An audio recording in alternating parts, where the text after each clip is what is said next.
Alhamdulillah, wassalatu wassalamu ala rasulillah Sayyidina wa maulana Muhammad ibni Abdillah wa ala alihi wa sahbihi wa man tabi'ahu wa mawalah. Ashhadu an la ilaha illallah wahdahu la syarika lah wa ashhadu anna sayyidana Muhammadan abduhu wa rasuluhu la nabiyya ba'dah. Allahumma salli ala sayyidina Muhammadin an-nabiyil ummi wa ala alihi wa sahbihi wa barik وسلم. قال الله تعالى في القرآن العظيم وهو أصدق القائلين أعوذ بالله من الشيطان الرجيم يا أيها الذين آمنوا اتقوا الله حق تقاته ولا تموتن إلا وأنتم مسلمون. وقال تعالى في آية أخرى يا أيها الذين آمنوا اتقوا الله وقولوا قولا سديدا يصلح لكم أعمالكم ويغفر لكم ذنوبكم ومن يطع الله ورسوله فقد فاز فوزا عظيما. عباد الله أوصيكم ونفسي بتقوى الله فقد فاز المتقون. Hadirin jamaah Jumat yang dimuliakan Allah Subhanahu wa taala. Ada kitab judulnya Ar-Risalah Al-Qushairiyah. Nama penulisnya Imam Abul Qasim Abdul Karim Ibnu Hawazin Al-Qushairi, meninggal di awal abad ke-5 Hijrah, 1000 tahun yang lalu lebih kurang. Di situ dia bercerita tentang seorang laki-laki yang soleh. Soleh artinya baik, baik cakapnya, baik akidahnya, baik akhlaknya, baik tutur kata, santun budi pekertinya. Salatnya cukup, zakatnya penuh, sedekahnya tak terhitung lagi, sopan santunnya tak menyinggung perasaan orang lain. Tapi ternyata setelah dia mati, meninggal dunia, hisabnya lama sekali. Dilihatlah buku catatannya, apalah agaknya yang membuat hisab ini begitu lama? Adakah dia membunuh orang? Tak ada. Pernahkah dia menyakiti hati orang? Tidak. Karena santun, tersenyum. Ternyata pada suatu malam dia pergi kenduri undangan. Dalam kenduri itu disuguhkanlah makanan daging kambing. Ketika dimakan kambing itu, ada 1, 2, 3 ruas dikunyah, tersangkut di giginya, ditarik-tarik dengan lidah, tak juga mau ikut tertelan, mengganggu terasa di mulut. Sampai di tengah jalan tak sabar untuk sampai ke rumah. Dia lihat ada pokok kayu ranting kecil di depan rumah orang, lalu dia petik ranting itu, dia congkelkan ke daging yang menyangkut di celah gigi, maka lepaslah beban yang dari tadi mengganggu pikiran, hati dan lidahnya. Setelah itu dia pulang tanpa beban. Ternyata yang membuat hisab itu lama di hadapan Allah Subhanahu wa taala bukan karena tidak bersedekah, bukan karena tak salat, bukan karena tak puasa, tapi ternyata satu ranting yang terambil tanpa izin yang punya pun membuat hisab itu lama. Ketika membaca kisah ini lama saya terduduk dan termenung. Tak pernah saya terpikir memikirkan nasib orang lain, tapi yang terpikir bagaimana agaknya nasib saya, nasib khatib, nasib pribadi di hadapan Allah Subhanahu wa taala. Sudah berapa ranting kayu orang yang tertarik oleh tangan kita dan kita tidak merasa itu berdosa. Agaknya itulah pesan dari sahabat Nabi kepada tabi'in. Sahabat yang hidup dengan Nabi, tabi'in orang setelah sahabat Nabi. Apa kata mereka? Beda kami dengan kamu adalah kami orang yang hidup bersama Nabi Sallallahu Alaihi Wasallam. Salat kami sama dengan kamu, puasa kami sama dengan puasa kamu, sedekah kami sama dengan sedekah kamu, Al-Quran kami sama dengan Al-Quran kamu. Bedanya kami melihat dosa sebesar ujung rambut itu sangat besar, dan kalian menganggap dosa kecil itu remeh-temeh saja. Oleh sebab itu hari Jumat bulan baik, agung dan mulia, bulan peningkatan, bulan Syawal, bulan setelah Ramadan, yang diagungkan, dimuliakan Allah Subhanahu wa taala.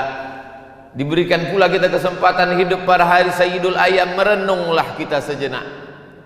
Jangan-jangan 1, 2, 3 ranting itu membuat kita begitu lama hisab di hadapan Allah Subhanahu wa taala. Bagi yang pernah menganiaya orang, minta maaf. Minal aidin wal faizin, mohon maaf zahir dan batin. Bagi yang pernah termakan, minta izin, mudah-mudahan dihalalkannya, tersambung silaturahim. Apakah Nabi Muhammad sallallahu alaihi wasallam, pemimpin segala nabi dan rasul, Sayyidul Kaun, seluruh makhluk di atas muka bumi, malaikat-malaikat di langit, pemimpinnya adalah Muhammad sallallahu alaihi wasallam. Apakah lepas dia dari sangkutan-sangkutan ranting ini? Hari Rabu Nabi naik ke atas mimbar. Hari Senin beliau meninggal. 5 hari sebelum meninggal, Khamis, Jumat, Sabtu, Ahad, Senin. Hari Rabu beliau naik ke atas mimbar. Man kuntu jalattu lahu zahran, siapa yang pundaknya pernah tercambuk olehku. Saat aku menyambuk kuda, lalu ada orang bersembunyi di balik kuda itu, ujung cambuk terkena pundaknya. Hadza zahri, ini pundak Muhammad. Silakan balas. Silakan balas sahabat. Daripada aku mencari kalian nanti di padang mahsyar di akhirat, lebih baiklah kalian balas sekarang. Man kuntu syatamtu lahu irdan, kata-kataku kasar, menyinggung perasaan, sakit hatinya, dia tak membalas, segan karena aku nabi, maka inilah masanya. Hadza irdi, ini harga diri Muhammad, balaslah. Nabi sedang menunjukkan bahwa dia pun tetap meminta maaf atas apa yang pernah dia lakukan, baik yang zahir, pundak tercambuk, maupun batin, hati yang tersinggung. Cukupkah dengan solat tarawih 30 malam lengkap dengan witir, tahajud, solat sunat pagi, awabin, isyraq? Cukupkah dengan zikir, membaca Al-Quran, khatam berkali-kali? Tak lepas, wahai jamaah Jumat yang dimuliakan Allah Subhanahu wa ta'ala. Kalaulah satu ranting membuat kita terhisap begitu lama, lalu bagaimana dengan orang yang sengaja memotong, mengambil, menggarap, menghabisi, lalu kemudian menganggap cukup tertebus dengan labbaik Allahumma labbaik, cukup ditebus dengan umrah, cukup ditebus dengan munajat di pintu Ka'bah. Begitu banyak yang membuat kita ada sangkutan-sangkutan di padang mahsyar. Makanya kata Nabi, ittaquz zulma, jangan kamu aniaya orang, jangan kamu zalimi orang. Fa inna zulma zulumatun yaumal qiyamah, karena perbuatan aniaya akan menjadi kegelapan pada hari kiamat.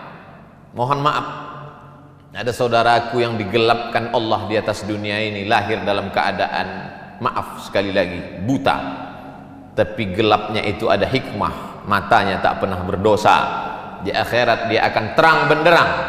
Tapi ada orang-orang yang di dunia ini terang benderang melihat, dan di akhirat dia komplain, ya Rabbi lima hasyartani a'ma wa qad kuntu basira. Mengapa aku dibangkitkan dalam keadaan buta, padahal dulu aku di dunia bisa melihat? Allah menjawab, laqad atatka ayatuna, ayat-ayat kami telah sampai kepadamu. Nabi Muhammad sudah menyampaikan, meninggal Nabi diwarisi oleh para ulama, al-ulama warasatul anbiya, tapi kau tak pernah mau tahu. Atatka ayatuna fanasitaha, ayat-ayat kami sudah kami turunkan tapi kau lupa. Fakadzalikal yauma tunsa, orang yang lupa maka hukumannya dilupakan. Jangan pernah lupa dengan security kita, cleaning service, office boy, tukang cuci, tukang kebun kita. Mereka orang-orang yang kita remeh-temehkan, kita rendahkan. Berapa tetes peluh keringatnya kita telan, mereka hanya tersenyum saja. Dia akan datang menghadap, Di musim COVID-19 ini kami tidak ada uang tambahan, Pak. Anak kami juga perlu bayar uang sekolah. Karena wabah tetap ada, sekolah libur tapi uang sekolah tidak libur. Mereka hanya mampu tersenyum kalau kita katakan, orang-orang kaya yang hebat dan gagah perkasa itu akan berkata, tidak ada uang, gaji ditunda. Mereka tidak melawan, mereka hanya tersenyum. Mereka hamba Allah yang lemah.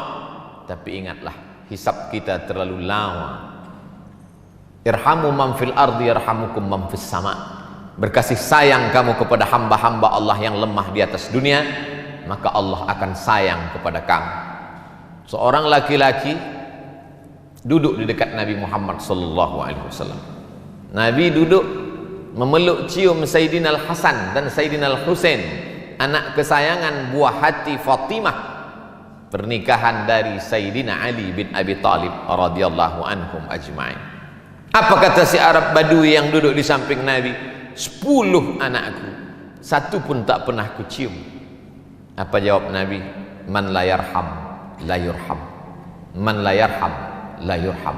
Siapa yang tak ada rasa kasih sayang kepada makhluk, maka tak akan mungkin turun kasih sayang Allah kepadanya. Bahwa kita banyak silap, salah dan dosa, ya, jangan putus asa. Karena ayat yang pertama dalam Al-Quran, Bismillahirrahmanirrahim, dengan nama Allah Maha Kasih dan Sayang. Kedatangan Nabi Muhammad SAW untuk apa? Wa ma arsalnaka illa rahmatan lil alamin, menjadi rahmat bagi semesta alam. Oleh sebab itu, bagi yang merasa silap, salah, dosa, ranting-ranting kayu, maka itu semua akan terlepas dari hisab kalau kita mau meminta maaf. Dan ciri orang bertakwa adalah wal afina anin nas, mau memberi maaf. Tapi ada orang yang angkuh dan sombong, merasa sudah menjadi penghuni surga karena begitu banyak infak, wakaf, zakat dan sedekahnya, lalu kemudian menganggap itu hanya remeh-temeh semata. Maka ingatlah, sesungguhnya tak ada yang bisa menolong kita di hadapan Allah. Yauma yafirrul mar'u min akhih, saudara kandung pun akan lari. Wa ummihi wa abih, mak kandung, ayah kandung pun tak bisa menolong. Wa sahibatihi wa banih, istri dan anak-anak pun tak bisa membantu. Likulli imri'im minhum yauma idzin sya'nun yughnih, karena semua orang sibuk mempertanggungjawabkan segala yang pernah dia lakukan. Termasuk yang akan dipertanggungjawabkan adalah ranting-ranting tadi. Khutbah Jumat sulit untuk ditangkap karena situasi dan kondisi, tapi insya Allah keyword kata kuncinya mudah saja. Pulang jamaah Jumat ke rumah, ingat satu kata, ranting kayu, yang remeh-temeh dan sepele, tapi dapat menyebabkan kita terkena hisab begitu lama. Yang menyampaikan nasihat belum tentu lebih mengamalkan daripada yang mendengarkan. Boleh jadi yang mendengarkan lebih dulu selamat daripada yang menyampaikan. Siapa yang paling mulia di antara kita hari ini? Khatib tidak lebih mulia, imam belum tentu mulia. Inna akramakum indallah, yang paling takut kepada Allah, itulah yang paling mulia. At-taqwa hahuna, takwa itu letaknya di sini kata Nabi, bukan pada sorbannya, bukan pada jubahnya, bukan pada titelnya. At-taqwa hahuna, at-taqwa hahuna. Kalau ada rasa takut dalam hati, segera meminta maaf kepada manusia, meminta ampun kepada Allah, mendapatlah dia husnul khatimah. Tapi yang angkuh dan sombong, merasa cukup dengan amal, la yadkhulul jannah, tak masuk surga. Man kana fi qalbihi mithqala habbatin min khardalin min kibrin, ada sombong sebesar biji sawi. Barakallahu li wa lakum fil Qur'anil azim, wa nafa'ani wa iyyakum bima fihi minal ayati wadh-dhikril hakim, wa taqabbala minni wa minkum tilawatahu, innahu huwal ghafurur rahim.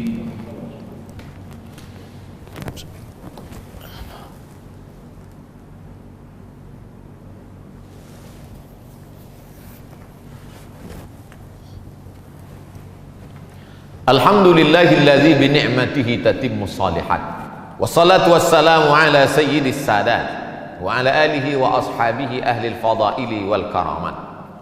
Asyhadu an la ilaha illallah wahdahu la syarikalah وأشهد أن سيدنا محمدا عبده ورسوله وصفيه من خلقه وخليله أدى الأمانة وبلغ الرسالة ونصح للأمة وتركنا على المحجة البيضاء ليلها كنهارها لا يزيغ عنها إلا هالك.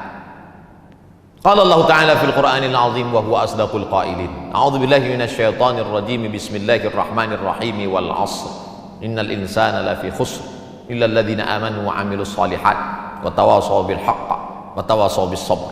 وقال تعالى في آية أخرى: إن الله وملائكته يصلون على النبي يا أيها الذين آمنوا صلوا عليه وسلموا تسليما. اللهم صل على سيدنا محمد وعلى آل سيدنا محمد. اللهم اغفر للمسلمين والمسلمات والمؤمنين والمؤمنات الأحياء منهم والأموات برحمتك يا أرحم الراحمين. اللهم أعز الإسلام والمسلمين واخذل الكفرة والمشركين ودمر أعداءك أعداء الدين. اللهم ادفع عنا الغلاء والوباء والفحشاء والربا والزنا والمنكر ما ظهر منها وما بطن من بلدنا هذا خاصة ومن بلدان المسلمين عامة. اللهم انصر إخواننا المجاهدين المستضعفين في فلسطين وفي روهينيا وفي كل مكان ومن مشارق الأرض إلى مغاربها. عباد الله، أوصيكم ونفسي بتقوى الله وطاعته فقد فاز المتقون. إن الله يأمر بالعدل والإحسان وإيتاء ذي القربى وينهى عن الفحشاء والمنكر والبغي يعظكم لعلكم تذكرون. فاذكروا الله العظيم يذكركم واسألوه من فضله يعطكم ولذكر الله أكبر والله يعلم ما تصنعون. أقم الصلاة.